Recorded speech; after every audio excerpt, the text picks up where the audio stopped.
gedong banget ya. Bukan cuma bisa ngusir lapar, bakso ukuran jumbo kayak gini bisa ngilangin galau loh. Terutama buat kalian yang lagi putus cinta. Bercanda deh fams. Hihihi.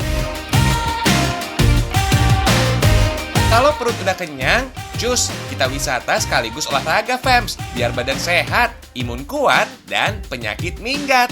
Yuk fams, kita nikmati pagi ini dengan penuh semangat.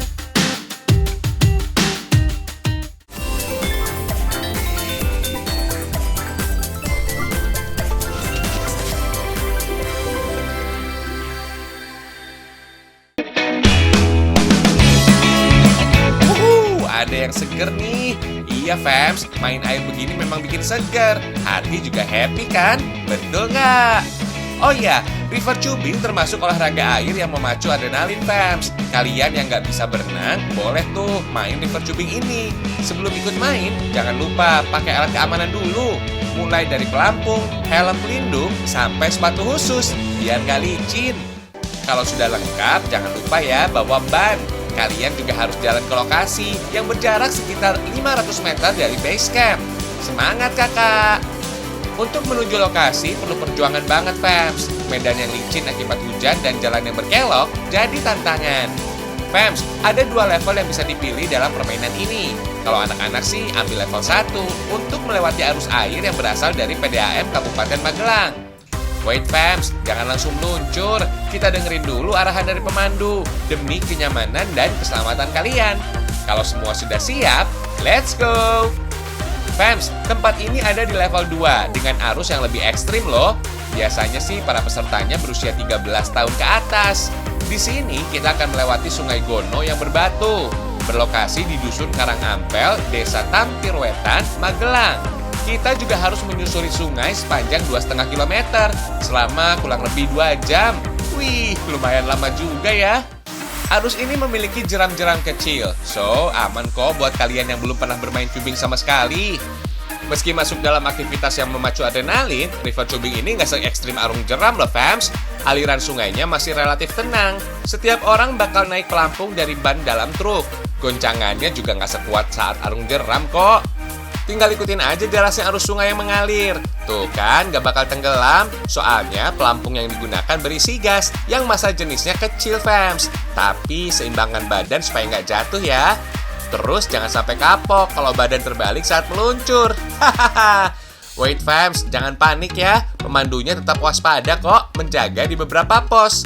Kelihatannya memang senang, tapi ternyata kegiatan memacu adrenalin kayak gini bisa menguras energi juga loh. Saat musim hujan kayak gini, debit air juga lebih banyak. Air bakal mengalir lebih deras loh. Jadi, kalian yang pengen nyoba olahraga ini sebaiknya diperkirakan waktunya ya. Saat musim kemarau, airnya bisa lebih tenang. Jadi, kurang greget deh main airnya, fams. Hihihi.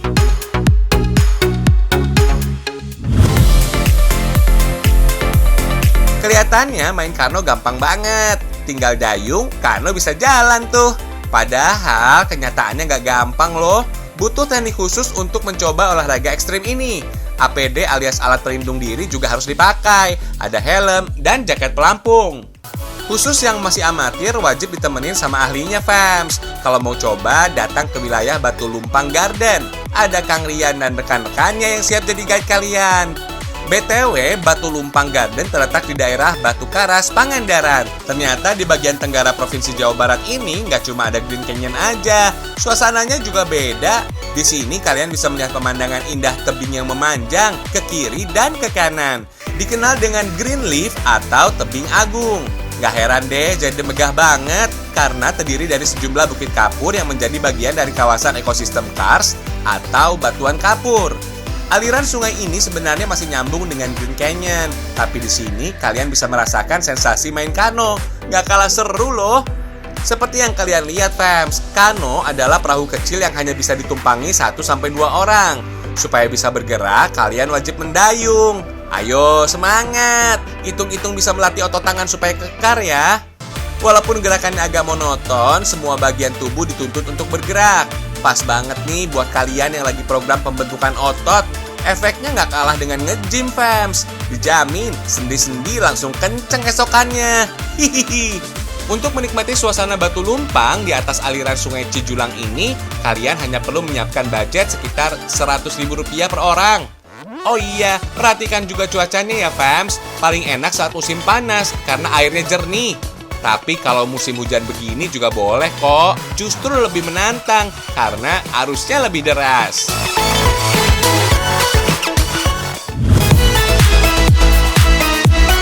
Kalau nggak mau main basah-basahan, kuy, kita main high rope fams. Kalau diperhatikan, jaring-jaring yang dipanjat ini mirip banget ya dengan jaring-jaring yang ada di kapal layar. Awalnya fams, permainan high rope ini diciptakan untuk melatih kekuatan mental dan fisik bagi para pelaut muda, biar mereka terbiasa naik ke tiang kapal yang tinggi itu. Tapi sebenarnya fams, hampir semua permainan yang ada di wahana outbound sejarahnya lahir sebagai metode pelatihan experiential learning, termasuk flying fox sampai arum jeram. Selain rekreasi, banyak nilai edukasinya juga loh. Nggak heran ya, kegiatan outbound sering diikuti oleh para pekerja di suatu instansi atau perusahaan. Yang pasti, perhatikan banget faktor keamanan serta keselamatan fams. Selanjutnya, ada rintangan lagi yang harus kita lewati, yaitu jembatan gantung. Wah, cukup menegangkan fams. Next, kita main paintball fams. Ada 2 tim yang ikut main di sini. Satu tim biasa berisi 4 orang. Selama permainan berlangsung, tutup kepala harus tetap dipakai fams. Kemudian, jarak lebih dari 5 meter baru bisa menembak. Kurang dari 5 meter cukup menodongkan senjata aja ya fams. Dulunya paintball ini digunakan oleh para peternak di Amerika. Tujuannya untuk menandai hewan ternak yang akan dipisahkan dari kelompoknya, biar nggak susah nyarinya fams. Di saat ada waktu senggang, para peternak ini juga sering memainkan untuk simulasi perang-perangan. Dari situlah paintball mulai dijadikan permainan perang-perangan secara beregu sejak tahun 1981. Habis main paintball, kita cari yang bisa nyegerin badan fams. Ini dia kolam busa yang hits se-Cianjur. Seru banget kan? Serasa lagi di atas awan fams, putih semua. Oh iya, kolam busa ini ada setiap hari dan setiap waktu. Jadi jangan takut datang nggak ada busanya ya fams. Meski masih masa pandemi, berenang menjadi salah satu kegiatan yang aman dilakukan. Soalnya air di dalamnya mengandung disinfektan berupa klorin dan bromin yang bisa membunuh bakteri dan virus. Tapi penularan bisa tetap terjadi, terutama saat kolam sedang ramai dikunjungi. So, kalian tetap menjaga jarak saat berenang di kolam umum ya. Yang paling penting, segera mandi dengan sabun, shampoo, serta menyikat gigi setelah melakukan aktivitas di air.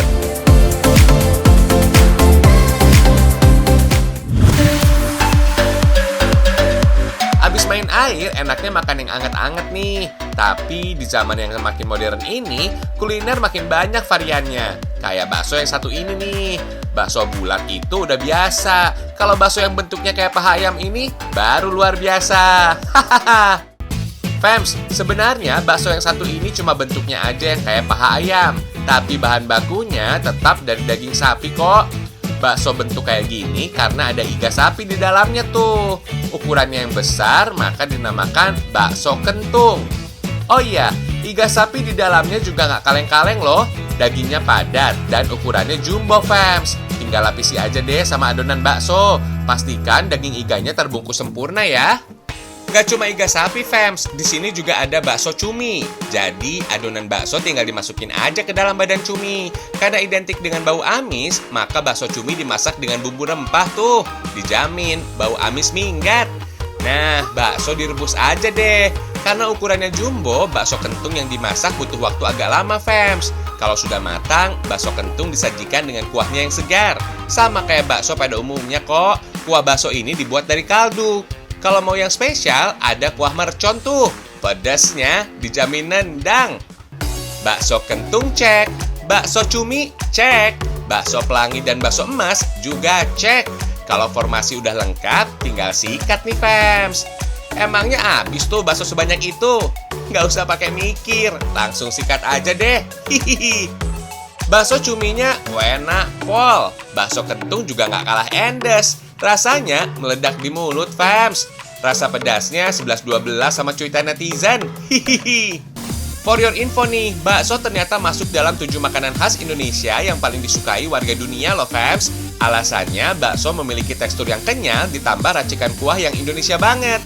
Bagi orang luar negeri, bakso masuk dalam kuliner yang sedap disantap saat cuaca dingin. Dijamin bisa ngangetin tubuh tuh.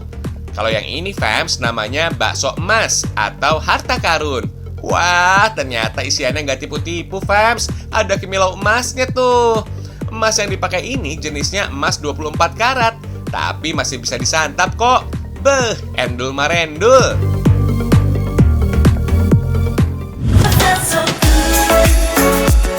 Kerajinan yang satu ini, fams, bisa nyegerin mata. Apalagi buat kalian pecinta tanaman.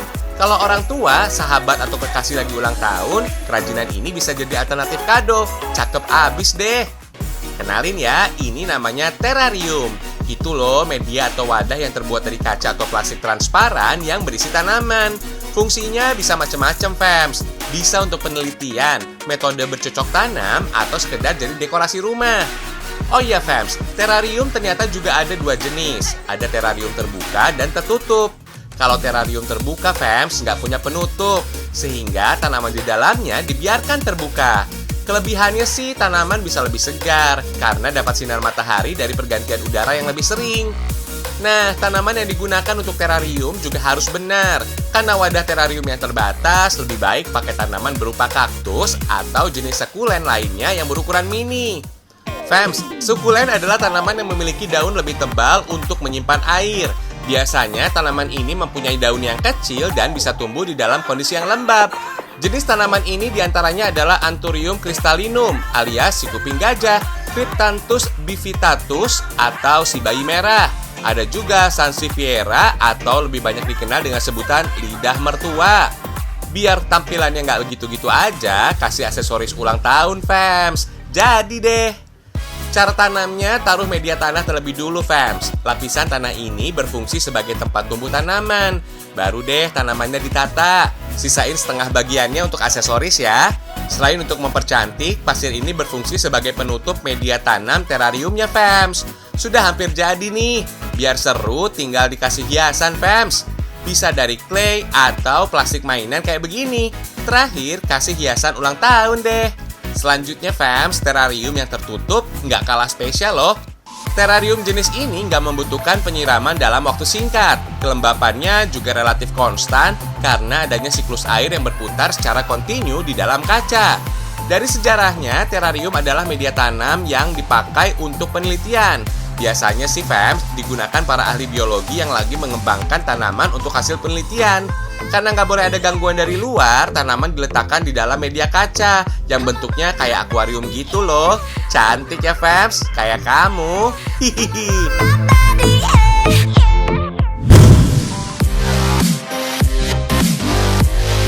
Fams, yang ini juga nggak kalah cantik dengan warna-warninya. Menggunakan bahan dasar kaca yang juga bisa membantu untuk mempercantik ruangan kalian di rumah.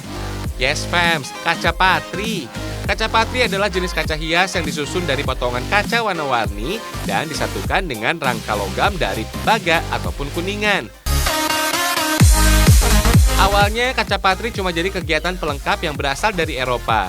Makin kesini, kaca patri berubah jadi seni yang harus dikerjakan dengan ketelitian, kehati-hatian, dan penuh kesabaran. Seni ini ternyata udah dikenal sejak abad ke-3 Masehi loh. Tapi penggunaan bahan ini secara masif baru dimulai sejak abad ke-12, alias saat zaman Gotik mengalami masa kejayaan. Di Indonesia, kaca patri muncul sejak zaman kolonial Belanda. Pada masa itu, seni kaca patri jadi ornamen penting yang nggak terpisahkan dari arsitektur bangunan, mulai dari tempat ibadah, museum, dan masih banyak lagi. Nah, setelah zaman kolonial berakhir di era 1930-an, seni kaca patri pun ikutan punah, fams. Soalnya banyak seniman dan arsitek kala itu yang hampir semuanya orang Belanda kembali ke negaranya. Tapi pada tahun 1975, kaca patri udah mulai berkembang lagi di Indonesia. Bahkan nggak cuma ada di bangunan tua aja, banyak penyekat ruangan yang menggunakan karya seni ini. Teknologi kaca patri juga terus berkembang. Fams, dibandingkan kaca patri buatan zaman dulu, seni kaca patri sekarang lebih kece.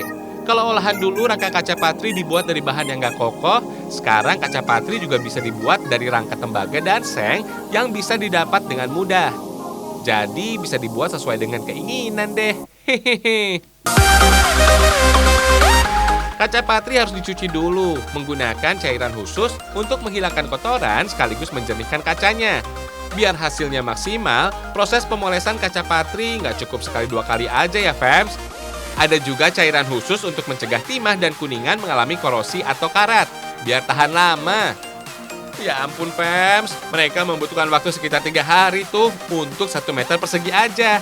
Coba bayangin, fams, kalau mesennya puluhan meter persegi, bisa sampai berbulan-bulan ya, fams. Hahaha. Pantes kalau zaman awal Belanda masuk ke Indonesia, cuma para raja, kaum bangsawan, dan pemerintah Belanda aja yang sanggup punya kaca ini. Harganya mahal banget. Hehehe. Kece ya, fams, karena kualitasnya yang di atas rata-rata, kaca patri ini sudah diekspor ke mancanegara, seperti Belanda, Inggris, Finlandia, dan Hong Kong loh. Salut deh.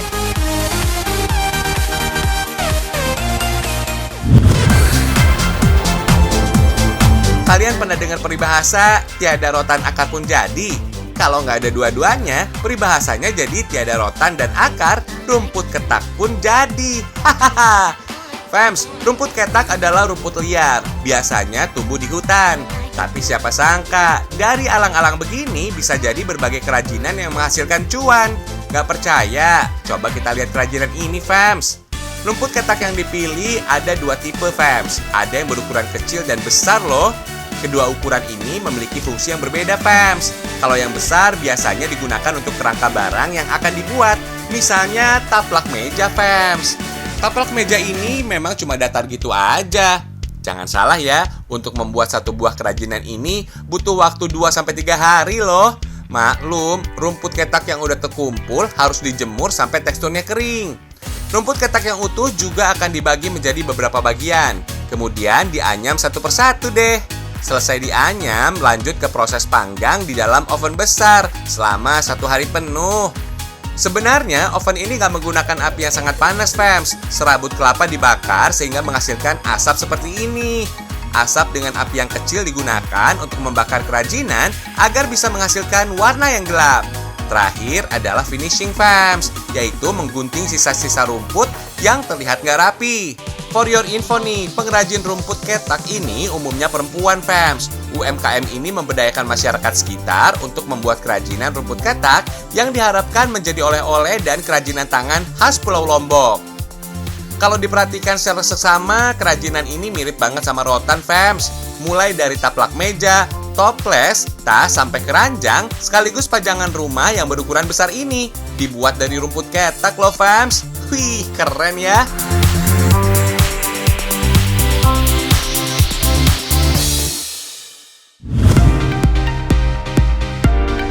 Sekarang waktunya ngemil nih. Ini namanya kue cara ikan asar, fams. Kudapan khas dari Ambon Manise. Mau tahu cara bikinnya? Nah, bahan-bahannya udah siap nih. Bumbu halusnya ditumis dulu ya. Untuk campurannya terdiri dari bawang merah, bawang putih, ketumbar, jintan, sampai cabai merah. Tambahkan juga lengkuas, jahe, dan serai. Jangan lupa kasih daun salam ya. Nah, daun ini nih yang bikin aroma tumisan makin sedap. Lanjut, kasih ikan asap. Tumis sebentar aja ya. Kalau udah, siapkan adonan tepung. Campur tepung terigu, mentega, dan telur. Perpaduan ketiga bahan ini bisa membuat tekstur adonan jadi lembut loh. Lalu tuang adonan ke dalam cetakan deh. Disusul tumis ikan asap, plus irisan cabai untuk pemanisnya. Panggang sekitar 15 menitan deh. Jangan lupa balik adonan biar matangnya merata ya. Sip nih, udah jadi. Rasanya, fams, dijamin gak bakal puas makan satu. Hahaha. Perpaduan gurih dan pedas kudapan ini bikin nagih loh. Apalagi ikan asapnya. Gak cuma enak, tapi banyak kandungan gizinya, fams. Misalnya, protein dan asam amino yang bagus dikonsumsi oleh kalian yang dalam masa pertumbuhan. Awetnya ikan asap bukan karena kadar airnya berkurang, fams, tapi karena proses pengasapan yang mengeluarkan senyawa fenol. Makin lama pengasapan, makin awet tuh si ikan. Wait, fams, di Ambon ada ikan asar alias ikan asap yang biasa dijadikan oleh-oleh khas. Kalau mau beli, datang aja ke pusat oleh-oleh Galala. Tinggal pilih mau ikan asap yang mana nih. Wah, semoga laris manis ya. Kalau mau lihat proses pengasapannya boleh-boleh aja. Ada di dekat-dekat situ, tapi mesti datang pagi-pagi ya. Fams, ikan yang diasap ini bisa jenis ikan tuna atau cakalang. Tergantung dari jenis ikan yang ada aja, Fams. Kalau sudah bersih, langsung ditusuk dan diasap ya. Oh iya, warna daging ikan ternyata ada yang merah dan putih. Biasanya ikan yang berwarna merah melakukan aktivitas berat karena mioglobin atau protein ototnya meningkat. Fungsi mioglobin mirip seperti hemoglobin pada darah, Fams. Keduanya mengikat oksigen dan menyimpannya di dalam sel. Selain itu, aktivitas yang lebih berat juga membutuhkan oksigen yang lebih banyak loh. Ikan berdaging merah juga lebih banyak mengandung zat besi. Artinya, ikan berdaging merah lebih cepat teroksidasi. So, ada baiknya makan ikan berdaging merah dalam keadaan segar ya.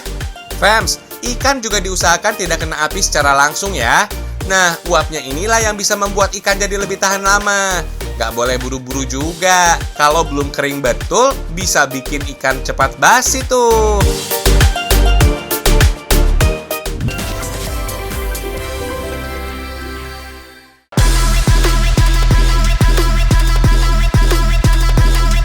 Gak terasa sudah setengah jam aja nih kita menemani kalian. Tetap selalu menjaga kesehatan dan kebersihan ya, Fams, agar penyakit dan virus pergi dari tubuh kita. Ningkatin imun juga gak kalah penting tuh. Tonton terus Seragam Indonesia ya, Fams, karena Indonesia istimewa.